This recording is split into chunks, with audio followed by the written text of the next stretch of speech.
மழை தான் உட்காரு. மழைதாயா? ஏய், கடலம்மா பேசும்போது மழை பெய்யலைன்னா அப்புறம் என்னடா இருக்கு? கடலுக்கு என்னடா மரியாதை இருக்கு? நீ நனைஞ்சா முளைச்சு போறதுக்கு வெங்காயம் இல்ல, விதையும் இல்ல, வெள்ளை பூண்டும் இல்ல. உட்காரு. உட்காரு. அந்த 20 விழுக்காட்டு நிலப்பரப்பில் வாழ்கிற இந்த மனித பதர்களால் தான் இவ்வளவு சிக்கல் இந்த பூமிக்கு வருகிறது. காட்டுல வாழ்ற விலங்குகளால ஒரு பிரச்சனையும் இல்ல, கடலுக்குள் இருக்கிற உயிரினங்களால ஒரு பிரச்சனையும் இல்ல. தரையில 20 விழுக்காட்டு தரையில் வாழ்கிற இந்த தற்குறி கூட்டத்தால தான் இவ்வளவு பிரச்சனை வருது.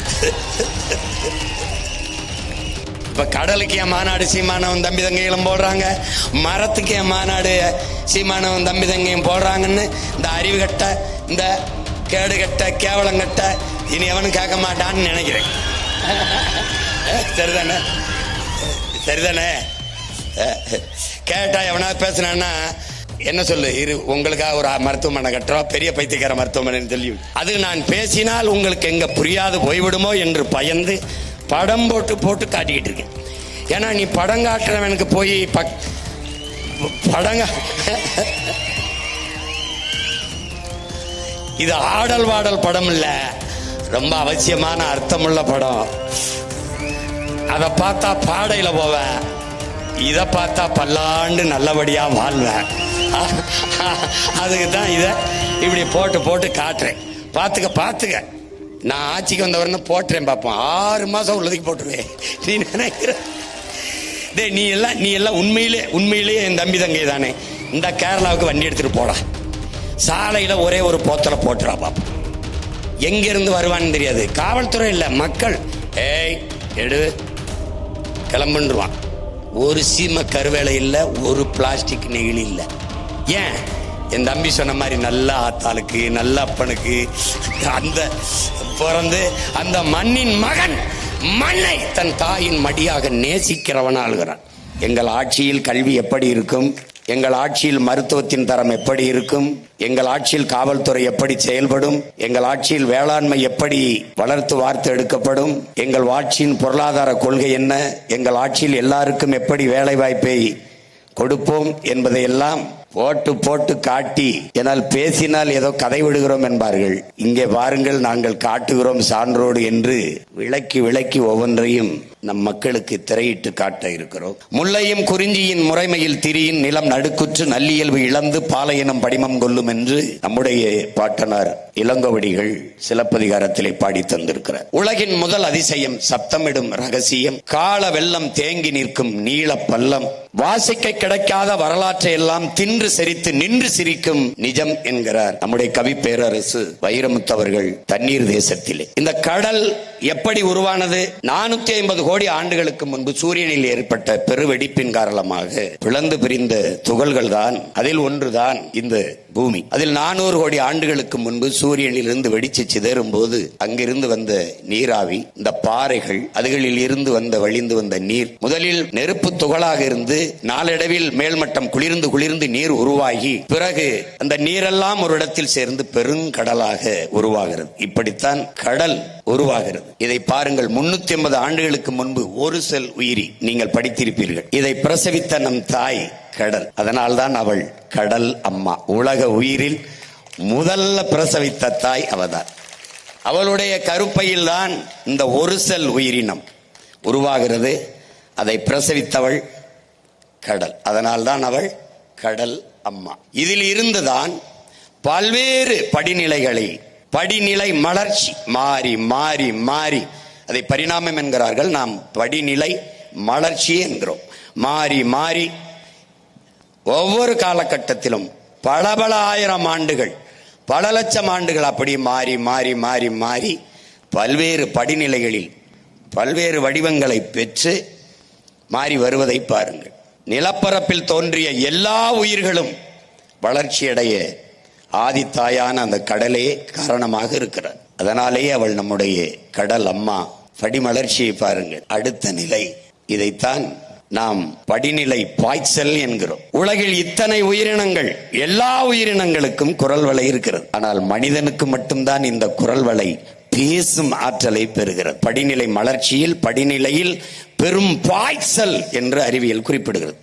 இந்த பெரும் பாய்ச்சலை பெற்று இதில் ஆழ்ந்து கவனிக்க வேண்டும். உலகில் எத்தனையோ கோடிக்கணக்கான உயிரினங்கள், இதில் எந்த உயிரினத்தாலும் இந்த இயற்கை அன்னைக்கு பூமி தாய்க்கு அழிவில்லை, பேரிடர் இல்லை. கடைசியாக வந்த சமூக விலங்கு இந்த மனித மிருகத்தால் தான் இந்த பூமி தாய்க்கு இவ்வளவு பெரிய பேரிடரும் அழிவு.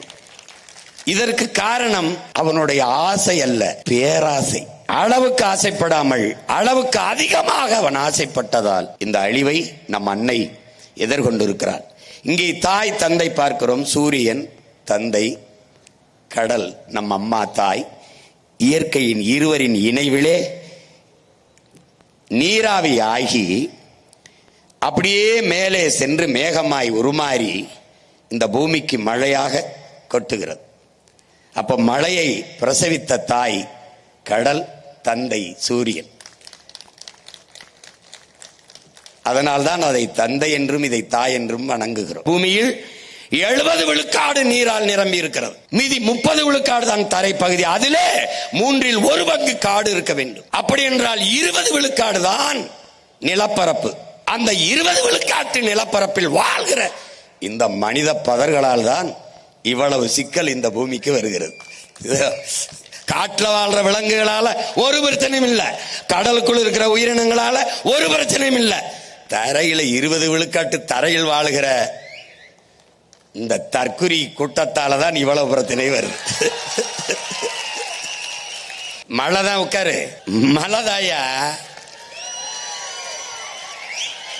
ஏய், கடலம்மா பேசும்போது மழை பெய்யலைன்னா அப்புறம் என்னடா இருக்கு? கடலுக்கு என்னடா மரியாதை இருக்கு?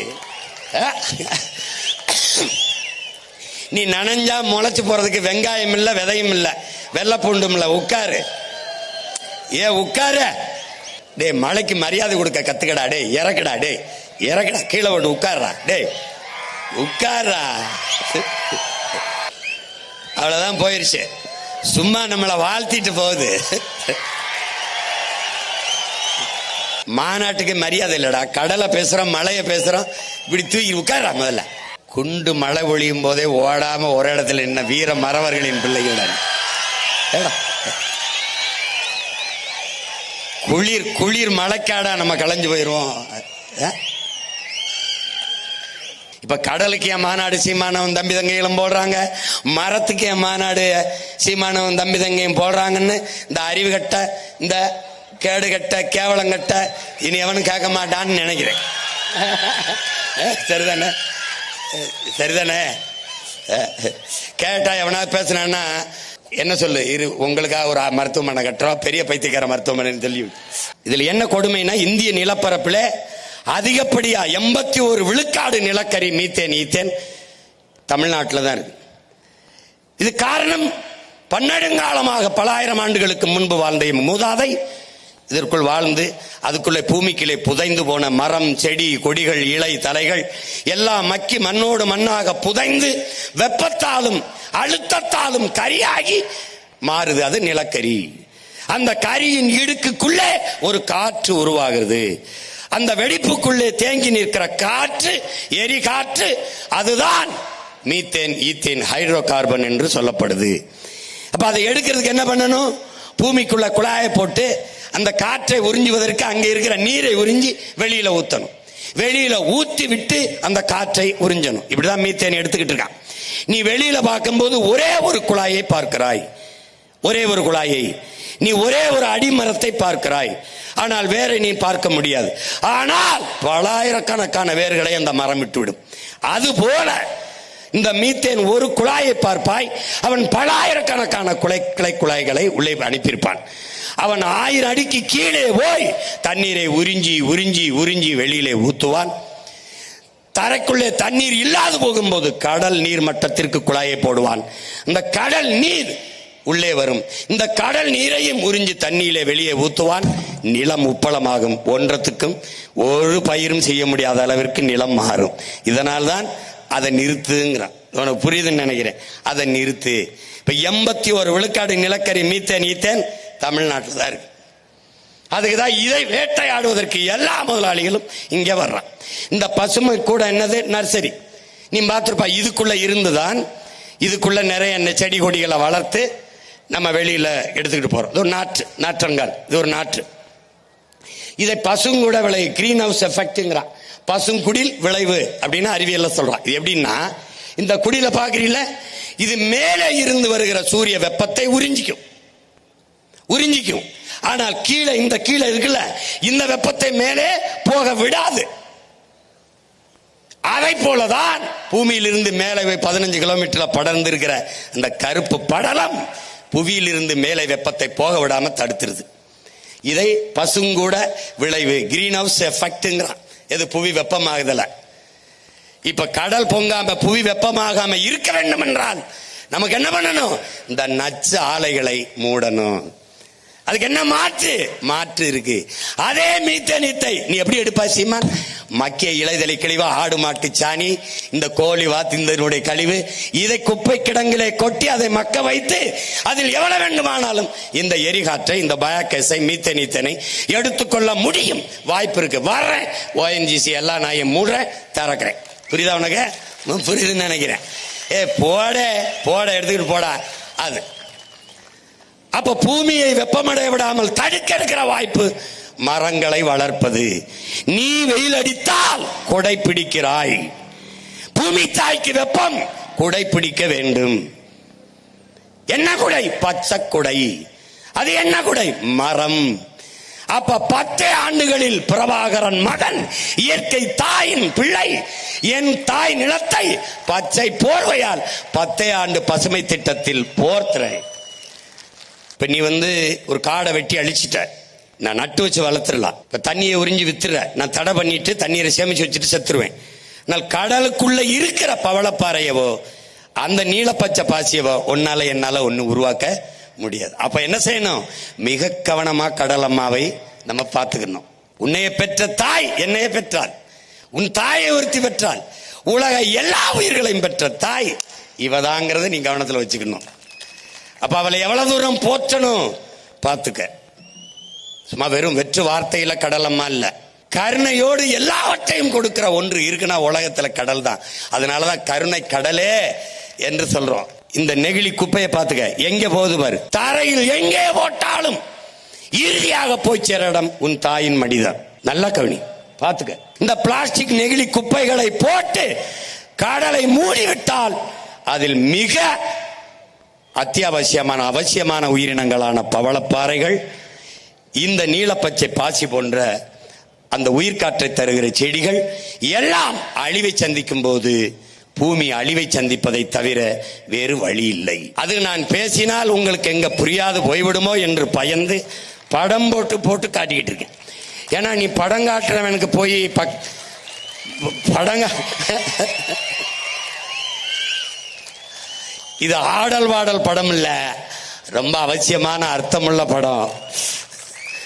அதை பார்த்தா பாடையில போவ, இதை பார்த்தா பல்லாண்டு நல்லபடியா வாழ்வ.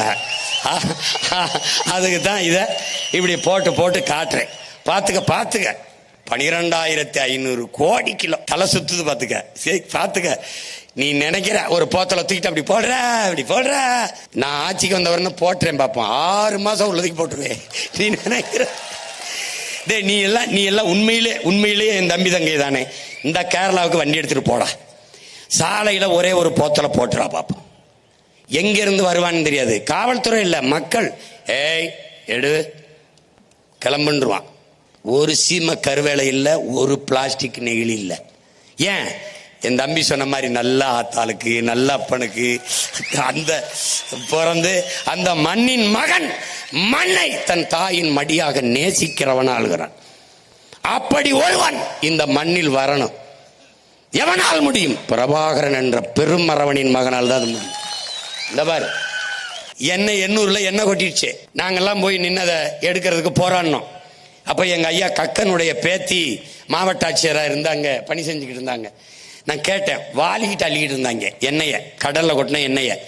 என்னன்னு கேட்டேன். கப்பலோட கப்பல் மோதிருச்சுன்னு.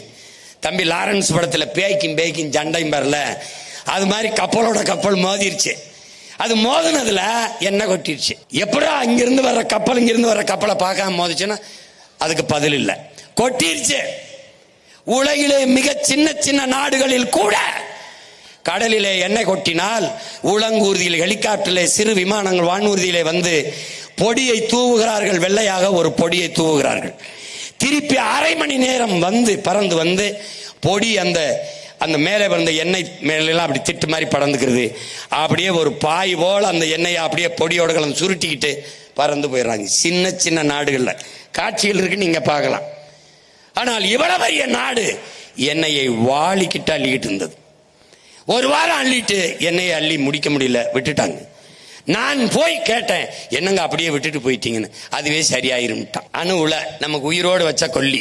இடிந்த கரையிலையும் கல்பாக்கத்திலையும் இந்த அணு உலைகள் இருக்கு. அதுல இடிந்த கரையில மிகப்பெரிய அணு உலை நிறுவப்பட்டிருக்கு.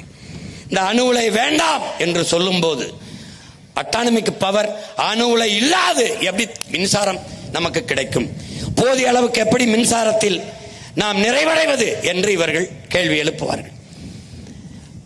அப்போது நமக்கு எழுகிற கேள்வி, மின்சாரம் கண்டுபிடிக்கப்பட்டது அணு உலையாலா, அணு உலை கண்டுபிடிக்கப்பட்டது மின் உற்பத்திக்காகவா? இந்த கேள்வி நமக்கு எழுகிறது. உனக்கு இதுல காட்சி படுத்தல, தனியா மறுபடியும் தேர்தல் அப்ப போட்டு காட்டுறேன் பாரு. இந்த அணு உலையை பீச்சி அடிக்கிற தண்ணீர் இப்படி தரையில பட்டுச்சுன்னு வச்சுக்கடா, அதுல ஒரு புல்லு முளைக்கும். அந்த புல்லை மாடு மேயும். அந்த மாடு மெஞ்சுற மாட்டுல இருந்து பால் வருது. அந்த பாலை கறந்து அதுல இருந்து தயிர், நெய், மோர், வெண்ணெய், நெய்யை எடுத்து ஒரு கண்ணாடி போத்தல்ல அடைச்சு அதை மூடிய திரியிட்டு ஒரு இருட்டு அறைக்கில வச்சு கதவை பூட்டிட்டு இந்த போத்தலை உள்ள வச்சு நான் பகல் போல எரியுங்கிறான். இவ்வளவு போயும் அந்த அணு கதிர் குறையல. இந்த அணு கதிர் வீச்சு என்பது நன்கு கட்டப்பட்ட காங்கிரீட் மதில் சுவரை லட்சம் கிலோமீட்டர் வேகத்தில் ஊடுருவி கிழித்துக் கொண்டு வெளியேறுங்கிறார். அப்ப சதை எம்மாத்திரம் பாரு, பார்த்துக்கிட்டே இரு. இங்க பாரு, காட்டுறேன் பாரு, ஒவ்வொன்னா பாரு பாரு. இந்த அணு உலை இதை குளிர வைக்க, இது வெளி புறத்தோற்றம், உள்ளுக்குள்ள பாரு தண்ணீர் குளிர வச்சுக்கிட்டே இருக்கான் பாரு. இந்த தண்ணீர் எங்க உண்டி விடுவான்? கடலுக்குள்ள விடுவான். இது யாரு? செர்னோபில் வெடிப்பு. அதுக்கு முன்னாடி வந்தது எது? புகுஷிமா. இது ரெண்டையும் பார்த்த பிறகும் கூட இவங்க வெளிப்பட்டதா தெரியல. அந்த 80 லட்சம் டன் கற்கள் என் நிலம் கன்னியாகுமரியிலிருந்து வெட்டி எடுத்துட்டு போகப்படுது. அவன் ஊர்ல மலை இருக்கா? இருக்கு. எந்த மலை? இதே மேற்கு தொடர்ச்சி மலையின் தொடக்கம் அங்கதான். அவன் மலையை வெட்டாம ஏன் மலையா வெட்டான்? அதே சேம் டயலாக் தான். நல்லா ஆத்தாளுக்கு அப்பனுக்கும் உனக்கு புரியுதுன்னு நினைக்கிறேன். டேய், சிற்றணையில 4 மரத்தை வெட்டி தூர்வாரிக்கிற அனுமதிக்காத அவன். மரத்தை வெட்டினால் நட்டு வளர்க்கலாம், அனுமதிக்கல. மலையை வெட்டினால் ஒன்றும் செய்ய முடியாது, வெட்ட அனுமதிக்கிறா யார்? இவன். ஏன்? அவன் மலை இல்லை, எனக்கு மலை இல்லை, என் தாயின் முளை, அதனால நான் கதறேன். அவன் சிரிக்கிறான். புரியுதா? நினைக்க புரியுதா? இப்ப இந்த கன்னியாகுமரியில தோண்டின பள்ளத்தை ஏன் அப்படியே வச்சிருக்கேன்? எவன் அந்த கற்குவாரியில தோண்டினானோ அவனையெல்லாம் அங்க போட்டு மூடுறதுக்கு தான் வச்சிருக்கேன். எல்லை தாண்டி வந்தோம் என்று சிங்கள ராணுவத்தால் 840க்கும் மேற்பட்ட மீனவர்கள் கொன்றொழிக்கப்பட்டிருக்கார்கள். 840க்கும் மேற்பட்ட மீனவர்கள். பார்த்துக்க, இந்தியாவின் வலிமை மிக்க கடற்படை உலகத்தின் வலிமை மிக்க 6வது கடற்படை இந்திய கடலுக்குள்ளே நிற்குது. எதற்கு? பாதுகாப்பு பணியை செய்ய. சொந்த நாட்டு மக்களை இன்னொரு நாட்டு ராணுவம் சுட்டுக் கொள்ளும் போது தடுத்து பாதுகாக்காத இந்த ராணுவம் என்ன செய்தது என்ற கேள்வியை இந்த நிலத்தில் ஒரே ஒரு மகன், உன் உடன் பிறந்தான் மட்டும்தான் திரும்ப திரும்ப கேட்டுக்கொண்டிருக்கிறேன். குஜராத் மீனவனை பாகிஸ்தான் கடற்படை ராணுவம் கைது செய்கிறது. இந்திய கடற்படை ராணுவம் விரட்டி கொண்டு போய் தடுத்து அந்த மீனவனை மீட்டுக் கொண்டு வருகிறது. அப்படி ஒரு செயலை இந்த கடலுக்குள் என் மீனவ சொந்தங்களை சிங்களன் சிறைபிடிக்கும் போதோ, என் படகை பறிக்கும் போதோ, எங்களை சுட்டுக் கொள்ளும் போதோ தடுத்து பாதுகாத்தது என்ற செய்தியை நீங்கள் கேட்டதுண்டா? பார்த்ததுண்டா? பாருங்கள் எப்படி வித்த காட்டுது பாரு. இவ்வளவு வலிமையை வச்சுக்கிட்டு சொந்த நாட்டு மக்களை அவன் கைது பண்றான், சிறைபிடிக்கிறான், வேடிக்கை பார்க்குது. எப்படி? அப்போ குரங்கணியில தீப்பிடிச்சு செத்தான் இந்த வித்தக்காரன் வரல. இங்க பாரு, ஓகி புயல்ல மிதக்கிறவன் யாருன்னு வரா? 200 பேர் செத்து மிதந்தோம். காப்பாத்த வரல இந்த கடற்படை. செத்து போன பிணத்தையாவது எடுத்து கொடு, நாங்க எங்க முறைப்படி மரியாதையோட அடக்கம் பண்ணிக்கிறோம். அப்பவும் வரல. ஏன்? செத்தவன் தமிழன் வரல. இப்ப எனக்கு என்ன வழி இருக்கு? கடைசியா என் கடலை இந்த கப்பல் நிக்குதுரா, என் கடலை காப்பாத்த அல்ல, என் கடலோடி மக்களை, என் மீனவ மக்களை காப்பாத்த அல்ல. நீ நன்றாக தெரிந்து கொள். 840 மீனவன் கொல்லப்பட்டிருக்கான், இத்தனை பேர் சிறைபிடிக்கப்பட்டிருக்கான். ஒரே ஒரு மகன் எங்கள் தலைவன் தமிழீழ மண்ணிலே தன் படையோடு நிற்கிற போது ஒரு மீனவனை சிங்களம் தொடல.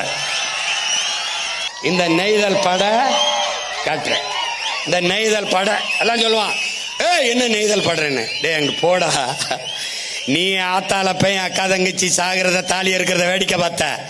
நான் வந்திருக்கிறது என் அக்கா தங்கச்சி தாலி இருக்கிறது இல்ல, தாலி அறுத்தவன் தலைய இருக்க வர்றேன். நீ இந்த சேட்டை மயிரெல்லாம் வேற எங்கேயாவது வச்சுக்க.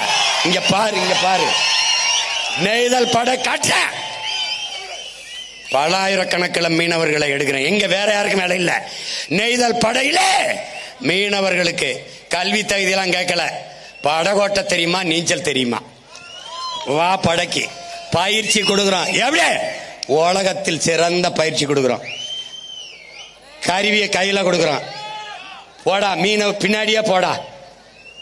அவன் தொட்டா தூக்குடா, தூக்குடா, தூக்குடா. பாரா, சர்வதேச பிரச்சனையா மாத்திரண்டா. இன்னைக்கு இந்த இடத்துல இருந்து கத்துற மகனை யாரு கணக்கில் எடுக்கல. கூண்டுக்குள் இருந்து இந்த சேவல் கூவதால் நீ கணக்கில் எடுக்கல.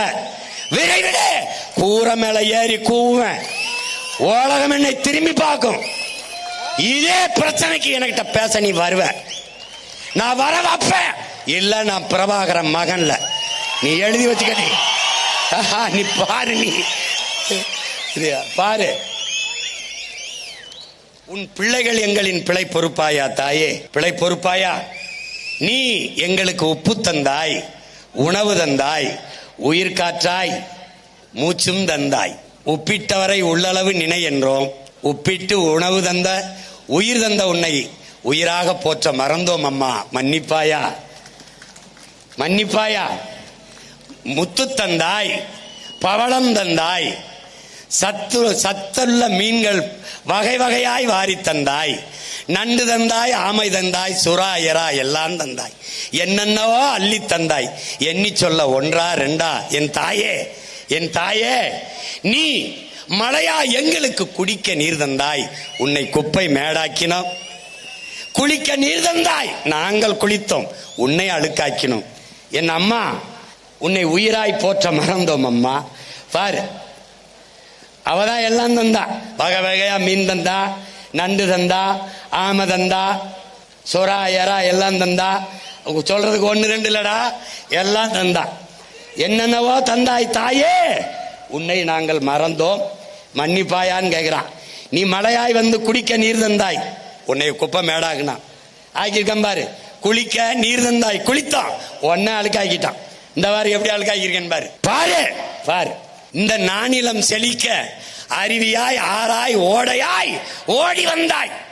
ஆலை கழிவையும் சாய கழிவையும் அதில் கலந்து உன்னை சாக்கடை ஆக்கினோம் தாயே, சாக்கடை ஆக்கினோம். ஆக்கியிருக்க பாத்துக்க.